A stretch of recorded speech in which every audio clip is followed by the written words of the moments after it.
Good morning. My name is Roberta Hadley. I'm with the Center for Home Ownership and Economic Development. This morning, I have Dr. Tonya Armstrong with me. She is with the Armstrong Center for Hope, where she maintains offices in Durham and Raleigh. The Center for Hope is currently partnering with the Center for Home Ownership on a 3-year state funded project to support the mental health of folks that are in the IDD community. And we'll talk a little bit more about that. So, welcome, Dr. Armstrong. Thank you very much. It's great Awesome. to be here. Absolutely. So, tell us a little bit about you, yourself, and the Center for Hope. Sure. So again, I'm Dr. Tonya Armstrong. I am a native of Durham and glad to be back in my hometown. The Armstrong Center for Hope is a behavioral health group practice, and there we provide psychotherapy for children, teens, adults, couples, families, and groups. We also provide psychological testing, trainings, and workshops. We also are very glad, in the context of all of those services, to keep an eye on spiritual wellness for our clients who are interested in that perspective. And so we are a space that is safe for members of our community. It was very important for me, as the owner and founder of the organization, to make sure that our Black and Brown citizens of this area had opportunities to connect with others who looked like them.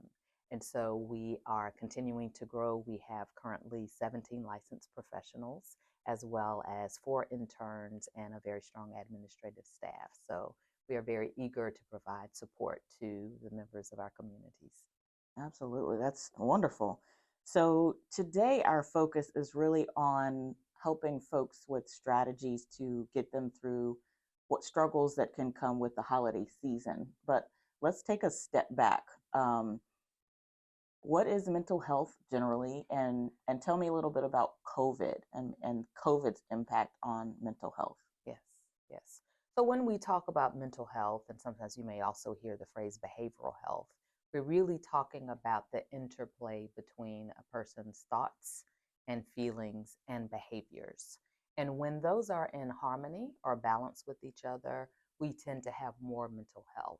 But I want to make it clear that mental health is not just a black or white, yes or no situation. It is really on a continuum. So we can think about different levels of more or less health, more or less wellness. And our goal is always, regardless of where we are in that continuum, where we have a specific diagnosis or not, we can always increase our mental health and wellness.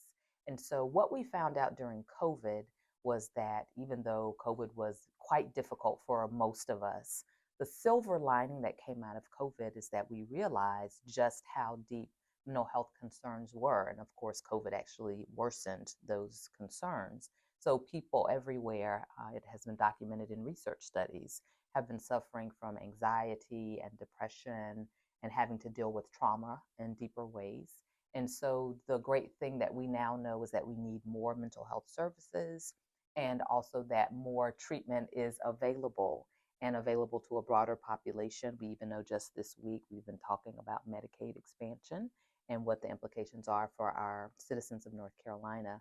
So we know that when we do have support for whatever mental health challenges we may have, we're able to grow more resilient, and we can actually grow through whatever the challenges may be that we're experiencing. Awesome. So, what are some of the stressors or factors that can impact a person's mental health? Wow, there are many things that can impact us. But first of all, I want to normalize the fact that if you are a human being, you are going to experience stress. Sometimes we have perceptions that other groups or other people or people who live on the other side of the tracks don't experience stress, but everybody experiences stress. And so, on the one hand, stress is normative, but what stronger mental health requires is for us to develop coping mechanisms so that we know how to manage that stress. Sometimes we know that in a given day, there's going to be some kind of trouble, there's going to be some kind of hassle that we will experience, sometimes something much worse. But if we have the right coping skills, if we know how to, for example, regulate our emotions, if we know how to communicate those emotions, know how to uh, manage our behaviors even when we might have an impulse to do something, to act on a feeling that we have. If we have the skills to restrain that or to redirect it or to delay it for a different time, then we know that we are going to have a bit more balance in our mental health, and that our stress doesn't disappear, but we know how to ride the waves, so to speak, of the stress that comes to us. And so sometimes we can tell that we may not be dealing too well with stress if we have experiences of being very focused, maybe almost preoccupied with the thing, whatever it is. And we're thinking about it so much we can't let it go. We don't know how to let it go. And perhaps we express our feelings in a way that causes some trouble for us and or for others. We also know that with stress, we might be feeling more experiences of challenges in basic sleep and eating patterns. So we want to sleep more than usual, or we can't sleep, we sleep less than usual.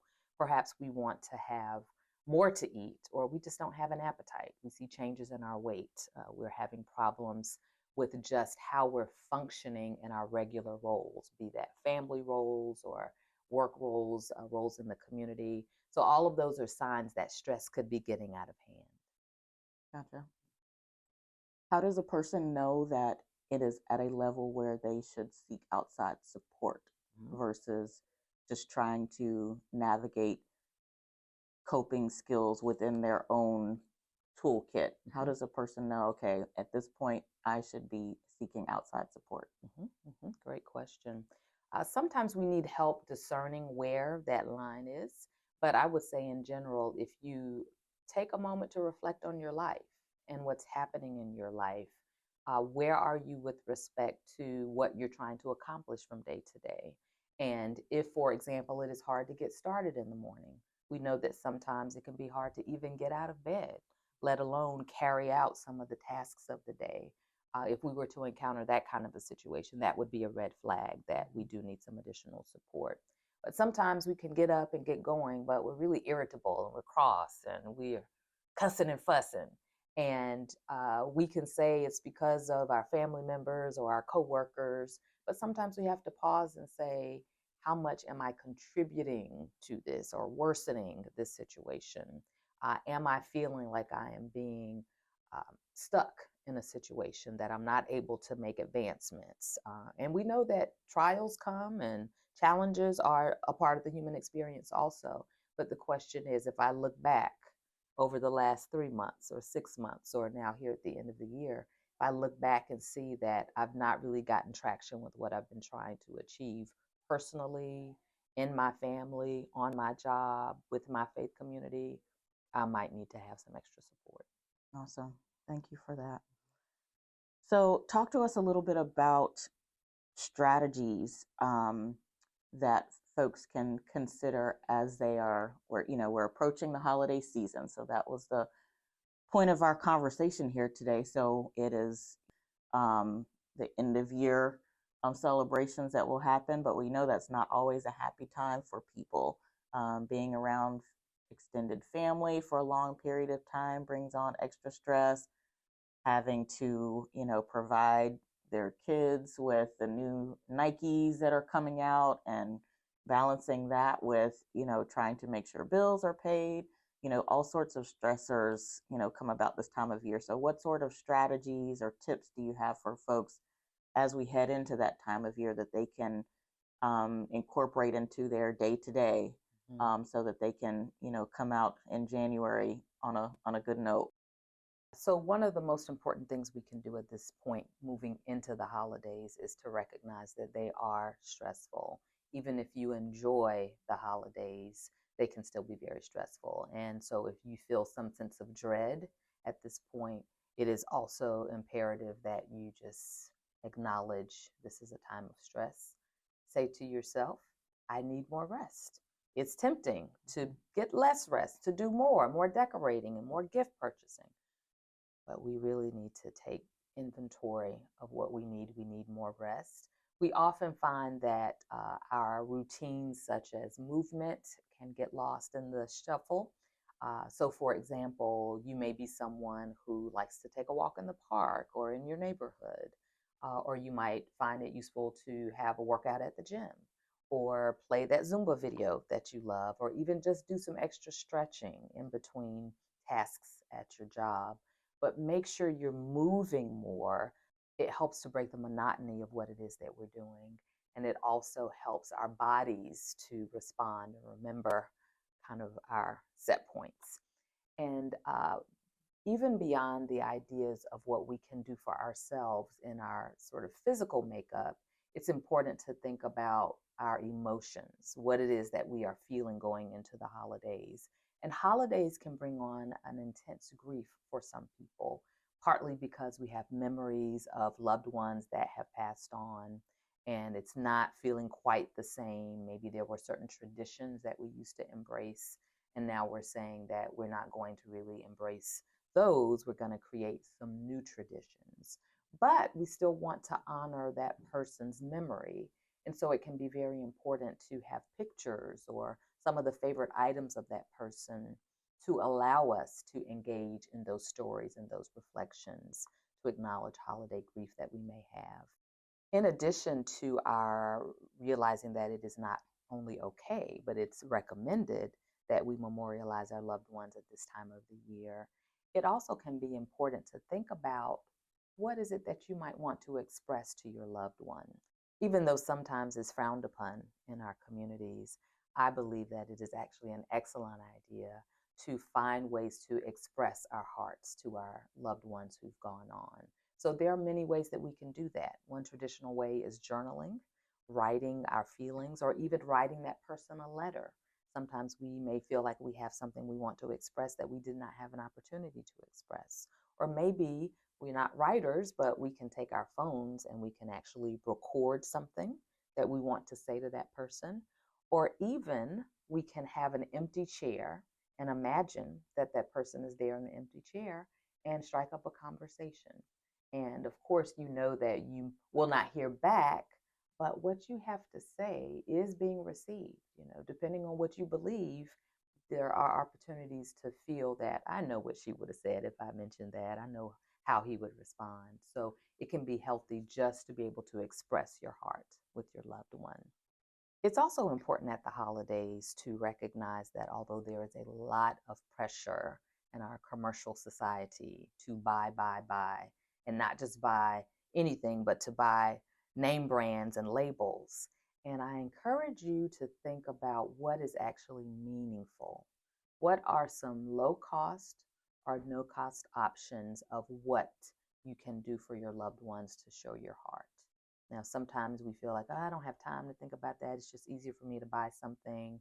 And then in January, when the bills come, we have regret and we've set ourselves back at the very beginning of the new year. So it is really important for us to look carefully through our finances and figure out what is actually feasible and stay within whatever we have budgeted.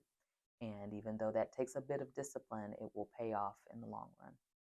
I love all of those ideas. Thank you so much for that. Um, so I know that you have a team of folks that support you at the Armstrong Center for Hope. How are you and your team creating an environment that supports, survival, thriving through the holiday season? Excellent question.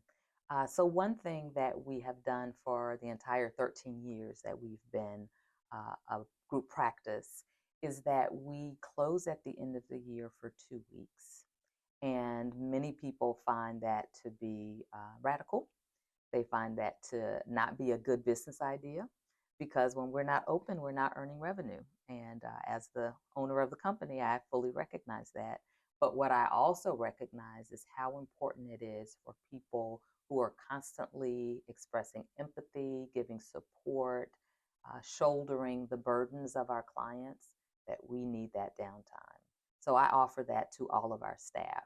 Now, some of our staff have clients where they know I definitely need to keep in touch with this one or that one. But overall, the spirit of the 2 weeks off is to really have downtime and reflection.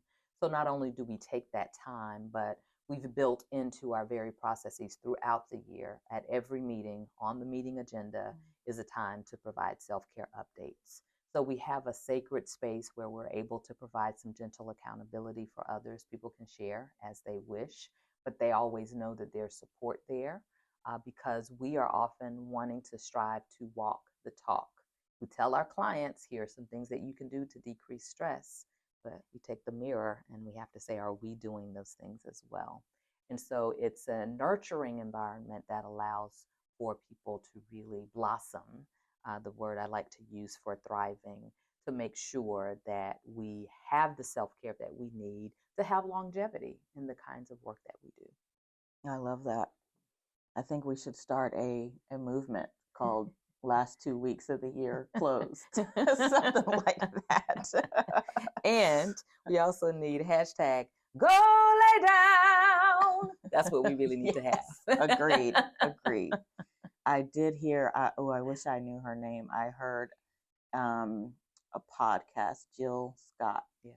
and two of her friends, one who is in media in some other way, and one who is one of the lead singers of Kindred the Family Soul. Yes.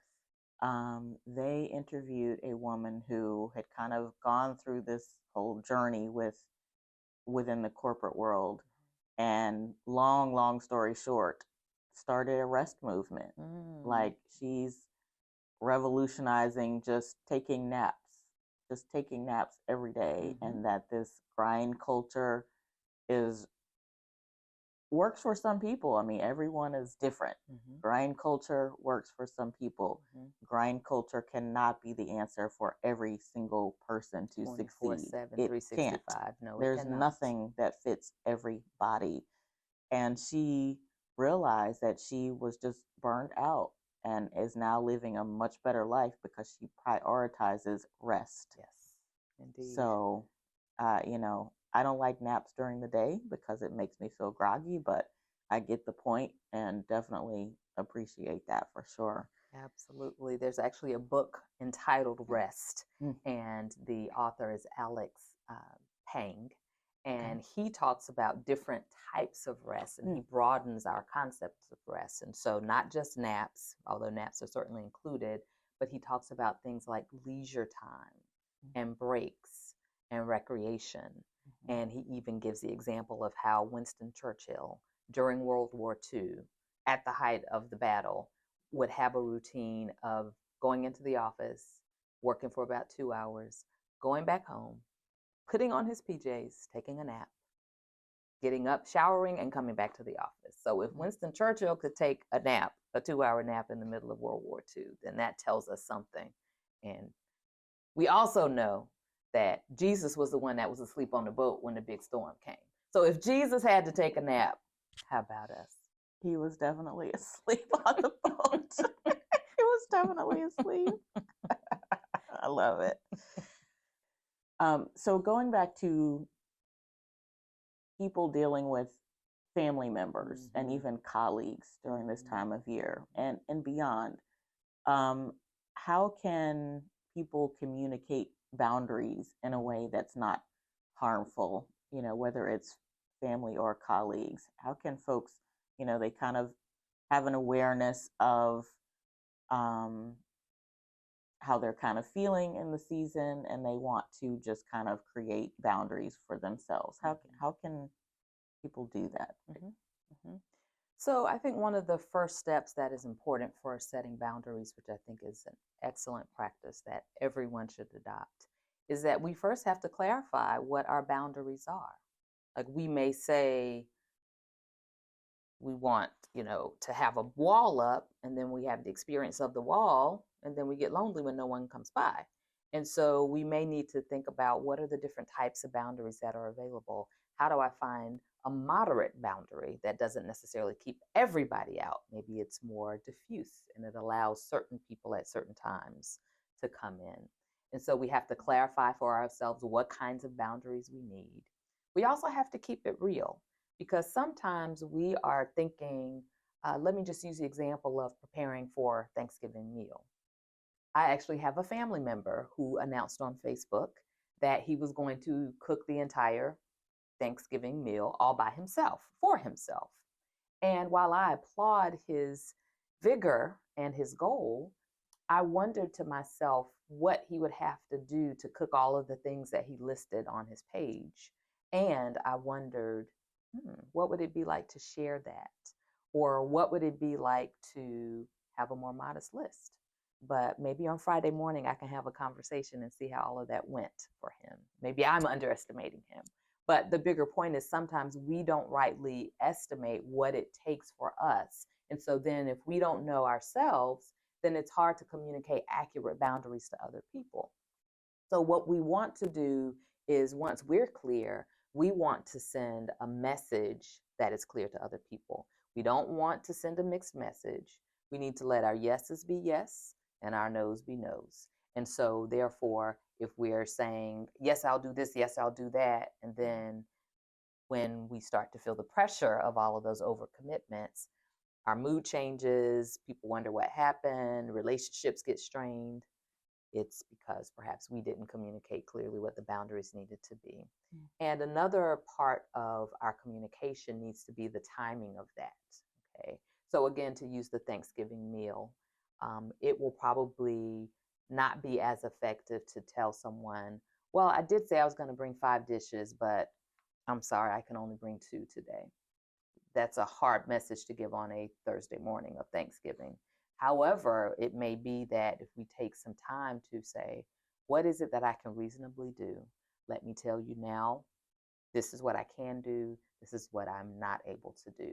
Then we'll find that those boundaries, as they are communicated in a timely fashion and with clarity, can be much more effective. Awesome. Thank you so much for that. So as we wind down, I'm just wondering if you have any other final comments for our viewers about approaching the holiday season and how to make sure that we come out on top. Mm-hmm. Mm-hmm. One of my favorite quotes from Iyanla Van Zant is, I have time to take my time. And I think we often feel in our relationships with our friends and our loved ones that we want to give the gift of time and we want to give of ourselves and our resources. And that is honorable. And yet we also have to make sure that we're honoring ourselves. And so I encourage everyone who's listening to think about taking the time that you need to have clarity, to have time for reflection, even thinking about what is it that I am thankful for? What does this holiday season mean to me, whether we're talking about Thanksgiving or Advent or Christmas or Kwanzaa or whatever else you may observe? Let's think about, what am I doing? Let me slow down, stop being an automaton, be still, listen, get my clarity, because 2024 is coming. And we want to make sure once that year hits that we have our game plan for success. And success not as the world and society are defining, but the success that resonates within ourselves as we take time for reflection. So, Dr. Armstrong, thank you so much for being here today. I appreciate your time and all of the strategies and tips and information that you shared for our viewers. I think it'll be so helpful as we all approach this time of year and hopefully come out in 2024 on top. So, we wish you a wonderful holiday season. Thank you. And thanks to all of you.